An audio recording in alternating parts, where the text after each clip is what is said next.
কয়েক ঘন্টা। কাল রাজ্য মন্ত্রিসভা সম্প্রসারণ, আগামীকাল পূর্ণাঙ্গ মন্ত্রিসভা গঠন। কাল লোকভবনে সকাল 11টায় 35 মন্ত্রীর শপথ এক্সপোজ করেছেন মুখ্যমন্ত্রী শুভেন্দু অধিকারী। তিনি এক্স হ্যান্ডেলে পোস্ট করেছেন এবং পোস্ট করে তিনি লিখেছেন, আগামীকাল পশ্চিমবঙ্গের জনগণের রায়ে নির্বাচিত রাষ্ট্রবাদী সরকারের পূর্ণাঙ্গ মন্ত্রিসভা গঠিত হতে চলেছে। মন্ত্রিসভা সম্প্রসারণের উদ্দেশ্য, পশ্চিমবঙ্গ সরকারের 35 জন মন্ত্রী সকাল 11টায় লোকভবনে শপথ গ্রহণ করবেন। মহামান্য রাজ্যপাল শ্রী RN রবি মহোদয় লোকভবনে তাদের শপথ বাক্য পাঠ করাবেন।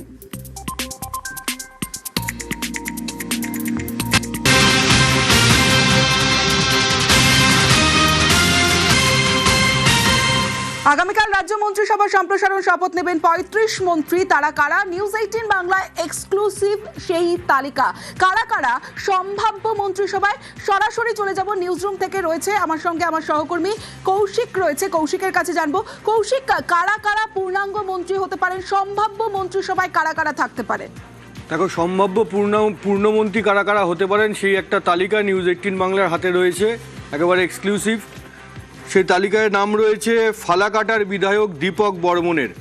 আলিপুরদুয়ার জেলার ফালাকাটা বিধানসভা কেন্দ্র, এটা এসসিদের জন্য সংরক্ষিত। দীপক বর্মন ফালাকাটার দুবারের বিধায়ক, রাজবংশী মুখ, দীর্ঘদিনের RSS কর্মী এবং ফালাকাটা স্কুলের শিক্ষক। তালিকায় নাম রয়েছে গৌরীশঙ্কর ঘোষের, মুর্শিদাবাদের বিধায়ক। 2021 সালেও জিতেছিলেন মুর্শিদাবাদ থেকে, 2026এও গৌরীশঙ্কর ঘোষ মুর্শিদাবাদ থেকে জিতেছেন। তিনিও সম্ভাব্য পূর্ণমন্ত্রীর তালিকায়, তাঁরও নাম রয়েছে। কল্যাণ চক্রবর্তী, খড়দার বিধায়ক কল্যাণ চক্রবর্তী, তিনি কৃষি বিজ্ঞানী, কল্যাণী বিশ্ববিদ্যালয় থেকে ডক্টরেট। আর যে নাম রয়েছে সেটা হচ্ছে পূর্ব মেদিনীপুর জেলার কাঁথি দক্ষিণ বিধানসভা কেন্দ্রের বিধায়ক অরূপ কুমার দাস। কাঁথি দক্ষিণের দুবারের বিধায়ক, 2021 সালেও জিতেছিলেন, 2026এও জিতেছেন। তিনিও সম্ভবত পূর্ণমন্ত্রী হতে চলেছেন। এছাড়া নাম রয়েছে অজয় কুমার পোদ্দার, পশ্চিম বর্ধমানের কুলটির বিধায়ক। 2021 সালে কুলটি থেকে জিতেছিলেন, 2026এও জিতেছেন। এই অজয় কুমার পোদ্দার কিন্তু 1972 থেকে RSS করছেন। 1972 সাল থেকে তিনি RSS-এ রয়েছেন। বিজেপির জন্ম 1980 সালে, সেই 1980 সাল থেকে তিনি বিজেপিও করছেন।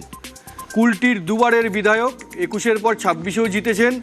অজয় কুমার পোদ্দারও সম্ভাব্য যে পূর্ণমন্ত্রীর তালিকা, সেখানে তার নাম রয়েছে।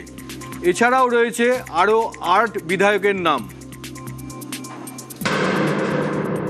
শঙ্কর ঘোষ শিলিগুড়ি থেকে জিতেছেন, 2021 সালেও জিতেছিলেন, এবারও জিতলেন, অর্থাৎ দুবারের বিধায়ক। শঙ্কর ঘোষ একসময় ছিলেন CPM-এ, সেই CPM-এর টিকিটে তিনি শিলিগুড়ি থেকে কাউন্সিলরও হয়েছিলেন। তারপর বিজেপিতে এসে 2021-এ জয়, 2026-এ জয়। তরুণ নেতা, উত্তরবঙ্গে এখন বিজেপির অন্যতম মুখ। তো এর পরের নামটি রয়েছে মনোজ ওরাঁও, আলিপুরদুয়ারের কুমারগ্রামের বিধায়ক, আদিবাসী নেতা।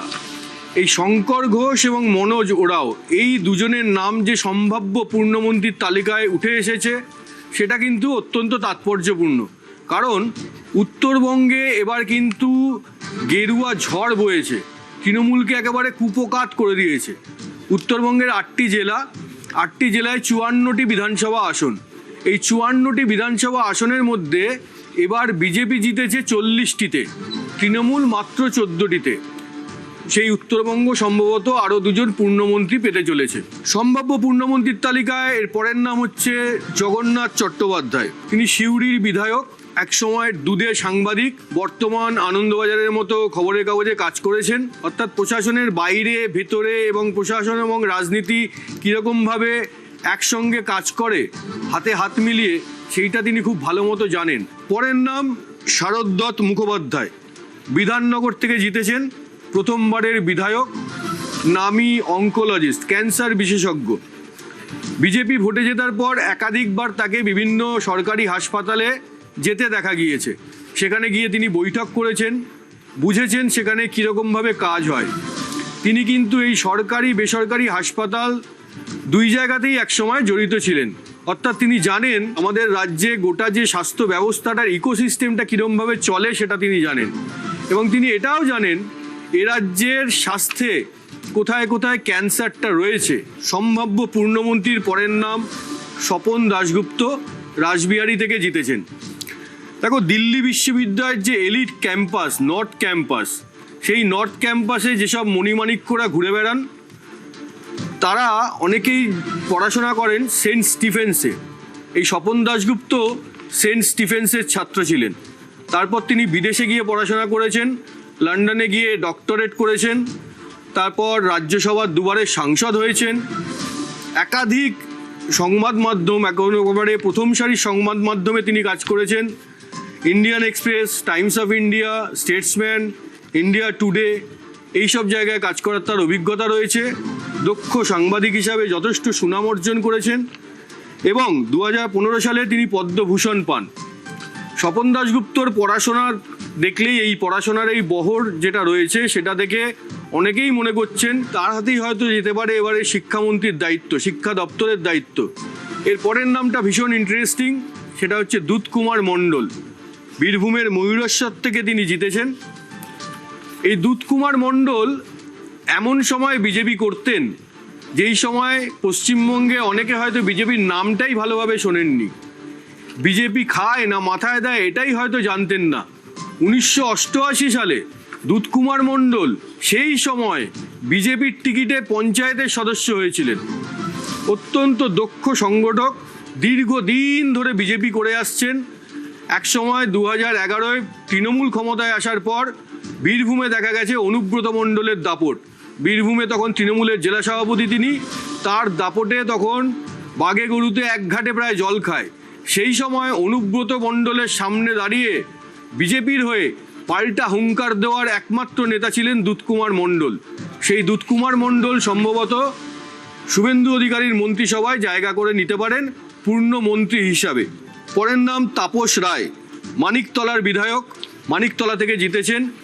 5 বারের বিধায়ক, মন্ত্রিসভায় কাজ করা, সরকারে কাজ করার একটা দীর্ঘ অভিজ্ঞতা তার রয়েছে। তৃণমূলের একের পর এক নেতার গায়ে যেভাবে দুর্নীতির পাঁক লাগছে, যেভাবে তাদের চোর চোর স্লোগান শুনতে হচ্ছে, এসব কথা কখনোই তাপস রায়ের সম্পর্কে ভাবাই যায় না।